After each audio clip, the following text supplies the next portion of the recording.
경남과 부산의 산업을 결합하고 관광 산업을 활성화하기 위해 거가대교가 지난 2010년 개통했습니다.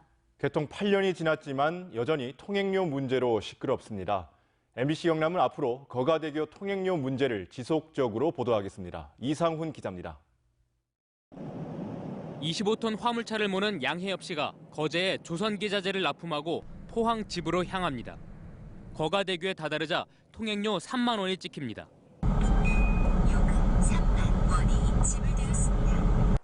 기자재 한 번 납품하면 거가대교 왕복 통행료로만 6만 원, 기름값 16만 원까지 22만 원이 빠져나갑니다. 거가대교 통행료만 한 130만 원 정도, 한 14.5% 왕복을 하게 되면은 그 정도 비율을 차지하더라고요. 그러다 보니까는 엄청난 거죠. 여기에 거가대교가 개통하면서 운송 거리가 줄었다는 이유로 기사들이 받는 운송비도 10% 이상 줄었습니다. 국비와 민간 자본 등 1조 9천억 원이 투입돼 지난 2010년 12월 개통한 거가대교. 8.2km밖에 되지 않지만 지난 2003년 경상남도와 부산시, 민자 사업자가 맺은 협약 등을 근거로 만 원에서 3만 원까지 받고 있습니다.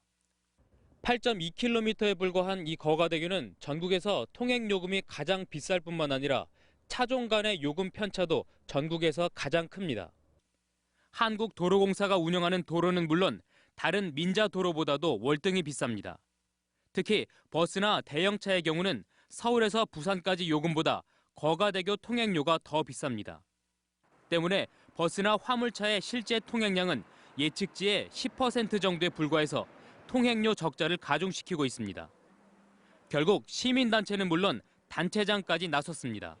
거가대교 통행료 인하는 단순히 거제 시민만의 문제가 아니고 거가대교를 이용하는 전 국민들의 문제이기도 한 만큼 이번 우리 거제 시민들의 통행료 인하 문제를 우리 경남도와 부산시는 좀 적극적으로 3종 화물차의 경우에는 경부고속도로 기준으로 60배에 달합니다. 일반 그 1종 승용차 기준으로는 27배고요. 킬로미터당 단가로 이런 어처구니 없는 요금 편차를 만들어낸다는 것을 또 납득을 할 수가 없고. 이와 관련해 운영사인 GK 해상도로는 요금은 협약을 근거로 책정됐으며 2013년 비용 보전 방식으로 협약이 바뀌면서 요금은 주무관청이 정한다고 밝혔습니다. 주무관청인 경상남도는 요금 등과 관련해서 조만간 경남발전연구원에 용역을 맡길 예정이라고 밝혔습니다. MBC 뉴스 이상훈입니다.